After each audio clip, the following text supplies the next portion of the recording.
Hello students, chapter 1 class 8 का rational number है जिसकी आज हम बात कर रहे हैं। सो इंट्रोडक्शन है जो 1.1, उसमें सबसे फर्स्ट हमको बताया गया है नेचुरल नंबर्स। तो प्रीवियस क्लासेस में नेचुरल नंबर्स हम लोग पढ़ ही चुके हैं। सेकेंड यहाँ पे बताया हुआ है होल नंबर्स। नेचुरल नंबर में जब ज़ीरो भी ऐड कर दिया जाता है तो वो होल नंबर बन जाते हैं। और थर्ड जो टॉपिक है वो दिया हुआ है इंटीजर्स। तो यहाँ पे लिखा हुआ है do you see why we require the number -13 which is not a whole number. -13 जो है वो आपका होल नंबर नहीं है। क्यों? क्योंकि ये ज़ीरो से छोटा नंबर है, इसीलिए ये। और जो होल नंबर्स हैं हमारे वो ज़ीरो से स्टार्ट होते हैं, तो ये हमारा होल नंबर नहीं कहलाएगा और नेचुरल नंबर भी नहीं कहलाएगा, बट ये हमारा इंटीजर कहलाएगा। Integer means also a number, but integer जो है वो पॉजिटिव और नेगेटिव दोनों होते हैं। जैसे यहाँ पे आप देख रहे हैं 13 के साथ माइनस लगा हुआ है, इसीलिए ये नेगेटिव इंटीजर कहलाएगा। और यहाँ 3 के साथ प्लस है तो ये पॉजिटिव इंटीजर कहलाएगा। अब हमको एक इक्वेशन का फॉर्म दिया हुआ है 2x इज इक्वल्स टू 3 यहाँ पे, और 5x plus 7 is equals to 0। तो ये इक्वेशन फॉर्म में दिया हुआ है। आगे हम पढ़ते हैं जो फोर्थ नंबर पे आपको दिया हुआ है रैशनल नंबर्स।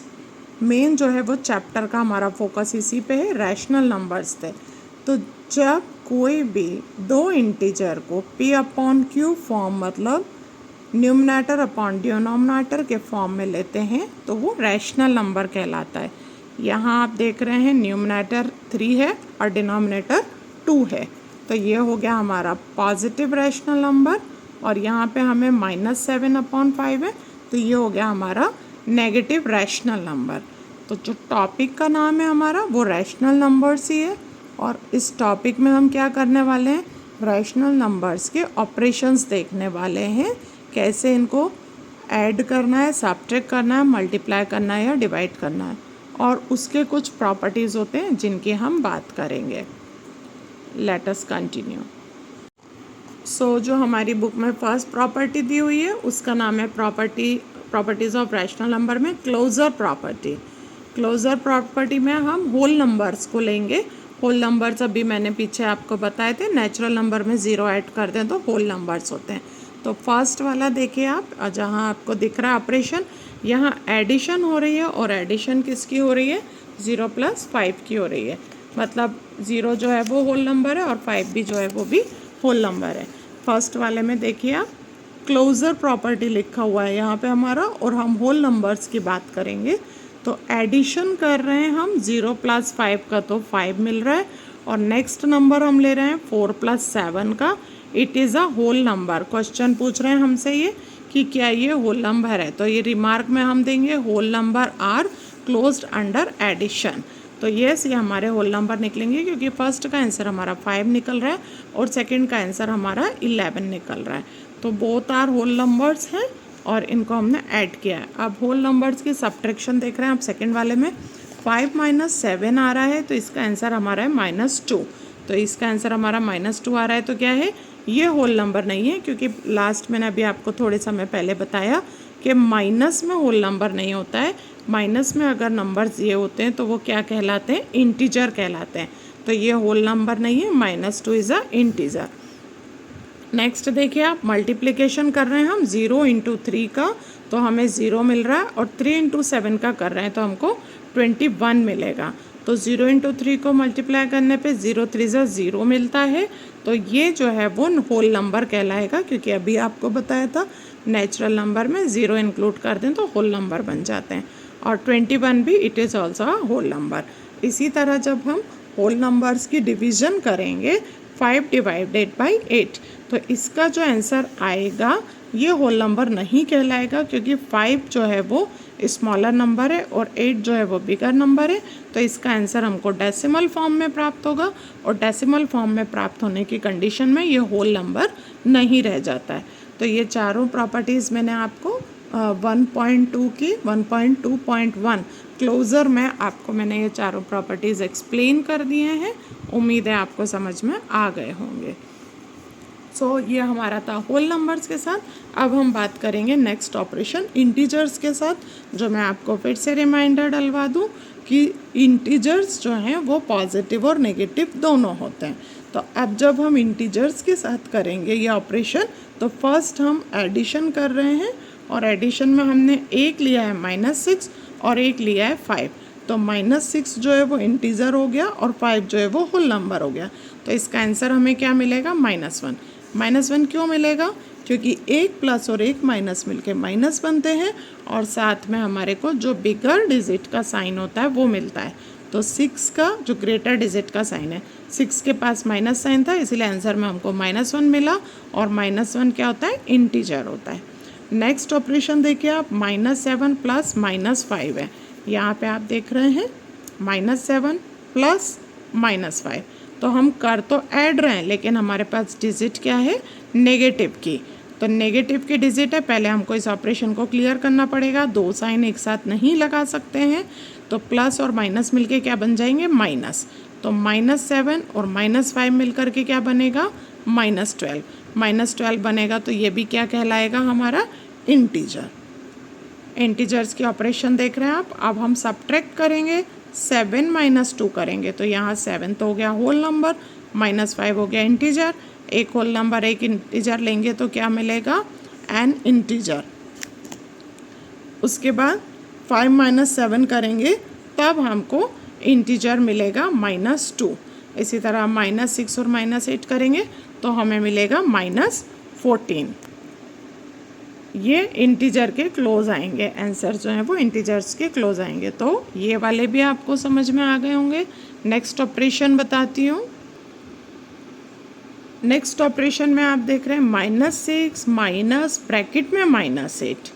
तो ये दोनों माइनस मिलके प्लस बन जाएंगे, तो -6 + 8 हो जाएगा। ऑपरेशन में हम माइनस करेंगे, लेकिन साइन बिगर का आएगा, तो बिगर का जो हमें 2 मिलेगा वो इंटीजर आएगा। अब आप यहाँ पे थोड़े से कंफ्यूज हो रहे होंगे कि मैंने बोला था कि 2 जो है वो होल नंबर है, और अभी मैं आपसे कह रही हूँ कि 2 जो है वो इंटीजर है। तो ऐसा मैं इसीलिए कह रही हूँ क्योंकि होल नंबर जो है वो इंटीजर तो हो सकता है, positive integer is also a whole number, लेकिन नेगेटिव इंटीजर होल नंबर नहीं कहलाएगा। इसीलिए ये 2 जो है वो होल नंबर होने के साथ साथ एक इंटीजर भी है। नेक्स्ट हम मल्टीप्लिकेशन पे आते हैं। 5 × 8 = 40, क्योंकि हम अभी इंटीजर की बात कर रहे हैं इसीलिए हम 40 को इंटीजर ही बोलेंगे। -5 × 8 करेंगे। हाँ, अब यहाँ ये बात आती है, मल्टीप्लिकेशन में जब तक हमारे पास पेयर ऑफ माइनर्स नहीं होंगे तब तक वो डिजिट प्लस की नहीं बनेगी। तो यहाँ पे हमारे पेयर ऑफ माइनस नहीं है, यहाँ हमारे पास सिंगल माइनस है, तो आंसर में हमको -40 मिलेगा, और -40 is also a integer. Next वाले में हमारे पास -5 × -8 है। देख सकते हैं आप, -5 × -8। जैसा कि मैंने बोला, पेयर ऑफ माइनस मतलब 2 माइनस होने चाहिए हमारे पास, तो वो मल्टीप्लाई के समय प्लस बन जाते हैं। तो अब जो आंसर हमें मिलेगा वो +40 मिलेगा। नेक्स्ट डिवीजन देखिए, 5/8 करेंगे। 5/8 करने की कंडीशन में 8 का आंसर जो 5 को डिवाइड करके 8 से डिवाइड करने से आंसर जो है वो डेसिमल में आएगा, और डेसिमल जो है वो इंटीजर नहीं होता है, क्योंकि स्टार्टिंग में मैंने आपको बता दिया था 2 होल नंबर्स जो न्यूमिनेटर और डिनोमिनेटर फॉर्म में होते हैं वो हमारे क्या कहलाते हैं? रैशनल नंबर कहलाते हैं, और इंटीजर जो हैं वो हमारे होल नंबर्स होते हैं, बट वो पॉजिटिव और नेगेटिव दोनों होते हैं। तो जब हम 5 का 8 से डिवाइड करेंगे तो हमें होल नंबर नहीं मिलेगा, ना ही पॉजिटिव का ना ही नेगेटिव का, हमें डेसिमल में आंसर मिलेगा, और इस वजह से ये इंटीजर नहीं कहलाएगा। तो ये आपको होल नंबर का ऑपरेशन बता दिया, इंटीजर का ऑपरेशन बता दिया। नाउ नेक्स्ट जो थर्ड है वो है हमारा रैशनल नंबर। तो रैशनल नंबर को आप देखिए, अभी जैसे मैंने बोला था, रैशनल नंबर जो है वो P/Q फॉर्म में होता है, मतलब समथिंग न्यूमरेटर समथिंग डिनोमिनेटर, कुछ ऊपर होना चाहिए कुछ नीचे होना चाहिए डिवाइड फॉर्म में। वो पॉजिटिव भी हो सकता है, वो नेगेटिव भी हो सकता है, तो तब वो क्या कहलाता है, रैशनल नंबर।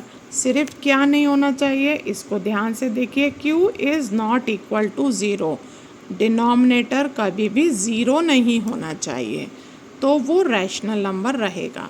तो आपको जो भी फ्रैक्शन दी होगी वो हमेशा रैशनल नंबर कहलाएगी। अब ये रैशनल नंबर्स कई सारे दिए हुए हैं, नीचे हम देख रहे हैं, यहाँ पे हमें रैशनल नंबर्स के कैलकुलेशन दिए हुए हैं, आगे के टॉपिक्स हम उसी बेसिस पे करेंगे। सो फर्स्ट हमने जो प्रॉपर्टी पढ़ा था क्लोजर, उसमें तीनों नंबर्स को पढ़ लिया था कैसे सॉल्व करते हैं। सेकंड प्रॉपर्टी आती है कम्यूटेटिव प्रॉपर्टी। आप इसमें देख रहे हैं कम्यूटेटिव प्रॉपर्टी आपने 7th क्लास में पढ़ा भी होगा, a plus B is equals to B plus A. हाँ, यहाँ पे मेंशन भी करा हुआ है a plus B B plus A. Commutative property का मतलब होता है कि जिन दो डिजिट्स को हम ऐड कर रहे हैं उनको इंटरचेंज भी कर सकते हैं, मतलब दोनों की जगह चेंज भी कर सकते हैं। पहले हमने 0 + 7 लिया था और अब जो है वो हम 7 + 0 ले रहे हैं, और इससे हमारे सवाल के या आंसर के नेचर पे कोई इफेक्ट नहीं पड़ता है। उसको हम क्या बोलते हैं, कम्यूटेटिव प्रॉपर्टी बोलते हैं। तो होल नंबर को जब कम्यूटेटिव प्रॉपर्टी के अंतर्गत हम ऐड करेंगे तो हमको ये मिलेगा। इसका सब्ट्रैक्शन पॉसिबल नहीं है, क्योंकि अगर हम डिजिट का इंटरचेंज करते हैं तो इसके आंसर पे इफ़ेक्ट पड़ता है, इसीलिए कम्यूटेटिव प्रॉपर्टी में सब्ट्रैक्शन नहीं होती है, मल्टीप्लिकेशन भी इसमें नहीं होती है और डिवीज़न भी इसमें नहीं होती है। क्योंकि आप खुद रख के देख सकते हैं, अगर मैं 10/2 करूँगी तो 5 मिलेगा और 2/10 करूँगी तो मुझे 0.2 मिलेगा, इसलिए उसमें डिजिट्स का इंटरचेंज नहीं होता है, इसमें सिर्फ एडिशन होती है। होल नंबर में इंटीजर की कंडीशन में एडिशन नहीं होती है, सब्ट्रैक्शन होती है। एडिशन है नहीं है यहाँ पे, सब्ट्रैक्शन इसीलिए पॉसिबल है क्योंकि ये माइनस माइनस कर देते हैं तो यहाँ पे 8 मिलता है, और इन दोनों को -8 -5 -5 करते हैं तो माइनस का 8 मिलता है, क्योंकि बिगर नंबर के साथ 8 है। तो इसमें भी सब्ट्रैक्शन में इन्होंने ये करके बताया है, और ये बोल रहे हैं कि सब्ट्रैक्शन इज़ नॉट कम्यूटेटिव। तो यहाँ पे इंटीजर्स का भी सब्ट्रैक्शन नहीं हो पाता है, और साथ ही आपने देखा इसका एडिशन हो पा रहा है, मल्टीप्लिकेशन हो पा रहा है, बट डिवीज़न नहीं हो पा रही है। इसके बाद हम आते हैं रैशनल नंबर्स पे। तो रैशनल नंबर्स का कम्यूटेटिव में एडिशन हो जाता है, ये एडिशन इन्होंने एग्जाम्पल के थ्रू करके बताया है हमें, जो कि हम आगे के सम्स में करेंगे। नेक्स्ट हमारी होती है एसोसिएटिव प्रॉपर्टी। एसोसिएटिव प्रॉपर्टी में आपको नीचे ये दिख रहा है किस बेसिस पे होती है, ये देखिए हमारे पास यहाँ पे मोर देन 2 इंटीजर्स होते हैं a b c, जहाँ पहले हम b और c को पेयर कर लेते हैं और a को अलग कर देते हैं, और अगले बार में हम ये करके देखते हैं कि a और b का पेयर कर लेते हैं और c को अलग कर लेते हैं, और ऐसा करने से हमारे सवाल पे कोई इफेक्ट नहीं पड़ता है। तो इसमें एडिशन पॉसिबल है, सब्ट्रैक्शन पॉसिबल नहीं है, मल्टीप्लिकेशन पॉसिबल है, डिवीज़न इसमें पॉसिबल नहीं है। कौन से में पॉसिबल नहीं है आपका, एसोसिएटिविटी प्रॉपर्टी में। इसमें इंटीजर्स की अगर हम बात करें तो इंटीजर्स में भी इसमें क्या है, एसोसिएटिव में एडिशन हो जाती है, इसमें सब्ट्रैक्शन इसमें नहीं हो पाती है, और मल्टीप्लिकेशन हो जाती है, डिवीज़न नहीं हो पाती है। नहीं हो पाने के रीज़न आपको मैंने अभी बता दिए हैं, क्योंकि डिवीज़न के समय चीज़ें बदल जाती हैं, डिनोमिनेटर जो है वो डिविडेंट होता है, और आप डिनोमिनेटर चेंज करेंगे तो डिवीज़र के आंसर पे फ़र्क पड़ेगा। नेक्स्ट वाला चलते हैं।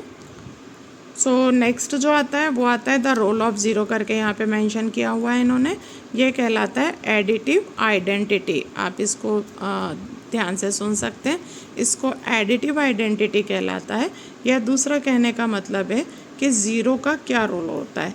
तो आप देखिए किसी भी इंटीजर के साथ ज़ीरो को ऐड करने से हमारे इंटीजर के नेचर पे कोई फ़र्क नहीं पड़ेगा, जो मेन नंबर है वही हमारे को आंसर के फॉर्म में मिलेगा।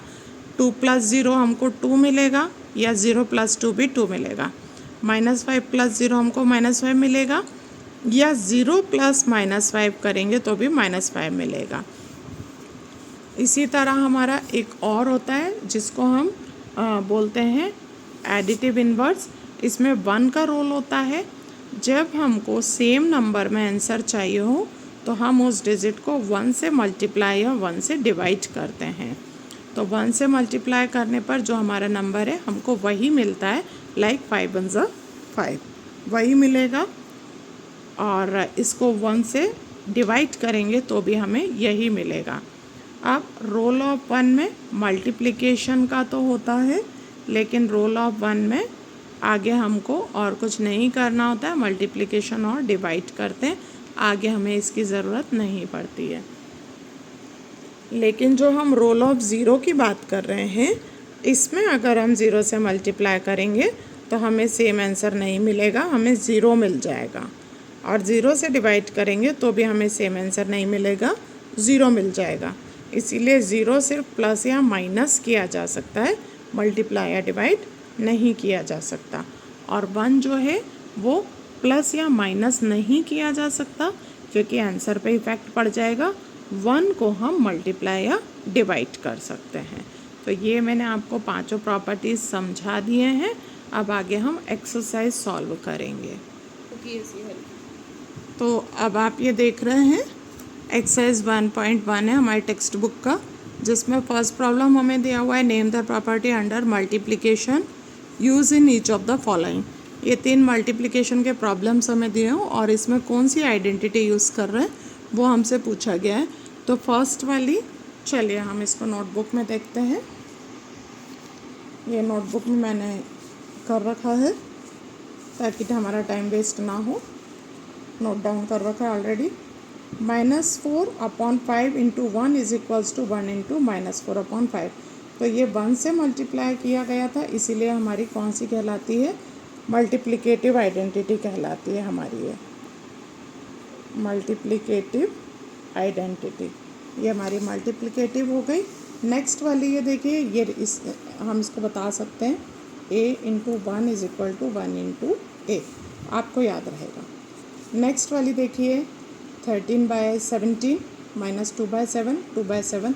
तो ये हमारी किसके अंदर आ गई, a इंटू बी और b इंटू ए के अंदर आ गई। तो ये हमारी कौन सी कहलाती है, कम्यूटेटिव। ये हमारी कम्यूटेटिव प्रॉपर्टी के अंदर आ गई। और नेक्स्ट हमारा ये है -19/29 इंटू 19/-29 29 से 29 कैंसिल हो जाएगा, 19 से 19। मतलब हमको ये 1 आंसर लाने के लिए हमने इसको किया है, और 1 आंसर लाने के लिए हमारी जो होती है जिसमें हमको आंसर 1 मिलता है उसको हम कहते हैं एडिटिव इन्वर्स। जिसमें मैंने आपको बताया था रोल ऑफ 1 वाला और रोल ऑफ 0 वाला वहाँ पे। तो ये हमारी कहलाएगी एडिटिव इन्वर्स। ये हमारा एडिटिव इन्वर्स हो जाएगा। आप देख सकते हैं ये तीनों मैंने यहाँ पे लिख दिए हैं और उनके रीज़न भी नीचे दे दिए हैं। ये a इंटू 1 है, 1 इंटू ए है, 1 से मल्टीप्लाई हो रहा है इसीलिए मल्टीप्लिकेटिव है। ये हमारा a इंटू बी है और b इंटू ए है इसीलिए हमारा कम्यूटेटिव है। और ये दोनों कैंसिल होकर के बना रहे हैं इसीलिए ये हमारा एडिटिव इन्वर्स है। नेक्स्ट क्वेश्चन देखिए आप, आपके टेक्स्ट बुक का ही है। Tell what property allow you to compute. ये कौन सा प्रॉपर्टी इसमें यूज़ हो रहा है हमसे पूछा गया है। तो सीधे सीधे हमारा एसोसिएटिव प्रॉपर्टी है, क्योंकि इसको भी हम यहाँ लिख सकते हैं। मैंने बताया था आपको 3 रैशनल नंबर या 3 इंटीजर्स आपको मिलेंगे, या फिर आपको 3 नंबर्स मिलेंगे, जिस पे पहली बार में हम इन 2 को पेयर में बंद कर देंगे, सेकंड बार में हम इन 2 को पेयर कर देंगे, जिससे हमारे आंसर पे कोई इफेक्ट नहीं पड़ेगा। तो ये देखिए मैंने ये ए बाहर छोड़ दिया, बी और सी अंदर ले लिया, नेक्स्ट टाइम में मैंने ए भी अंदर ले लिया, सी बाहर छोड़ दिया। तो ये वाली प्रॉपर्टी हमारी कौन सी कहलाती है आपको पता है, और मैं यहाँ पे मेंशन भी कर देती हूँ। इसको हमने एसोसिएटिव बताया था, जैसा हमने कि उसमें समझा था टेक्स्ट बुक में। तो ये हमारी एसोसिएटिव प्रॉपर्टी कहलाती है। ये एसोसिएटिव प्रॉपर्टी हो गया। लास्ट वाला जो आपके टेक्स्ट बुक का प्रॉब्लम है वो और देख लेते हैं हम क्या कहता है। तो ये कह रहे हैं लास्ट वाले में, the product of 2 rational number is always a rational number होगा। ये हमने पीछे पढ़ लिया था। 2 रैशनल नंबर्स को अगर हम मल्टीप्लाई करते हैं तो उसका आंसर हमेशा रैशनल नंबर आता है। The product of 2 rational numbers is always a rational number। ये हम पहले भी पढ़ चुके थे कि दो रैशनल नंबर का प्रोडक्ट हमको हमेशा रैशनल नंबर ही गेन होता है। तो ये आपका चैप्टर 1 कंप्लीट हो गया है और आप देख रहे हैं एनसीईआरटी में फर्स्ट चैप्टर में सिर्फ और सिर्फ ये 3 क्वेश्चंस दिए गए जिनसे कोई प्रैक्टिस नहीं हो पाएगी। तो प्रैक्टिस के लिए मेरे पास और भी बुक्स हैं, टेक्स्ट बुक्स हैं, जिनके प्रॉब्लम्स और उनके सॉल्यूशंस मैं नेक्स्ट वीडियोस में डालूँगी। तो अगर आप लाइक करते हैं और डिफरेंट सम्स से प्रैक्टिस करना तो मेरे चैनल के साथ बने रहिए। वीडियो को लाइक करिए, शेयर करिए, सब्सक्राइब करिए ताकि इस तरह के और प्रॉब्लम्स हम आकर के आपके सामने करें। और अगर आपके पास कोई और प्रॉब्लम्स है तो आप कमेंट सेक्शन में जा कर के मुझे डाल सकते हैं। Thank you.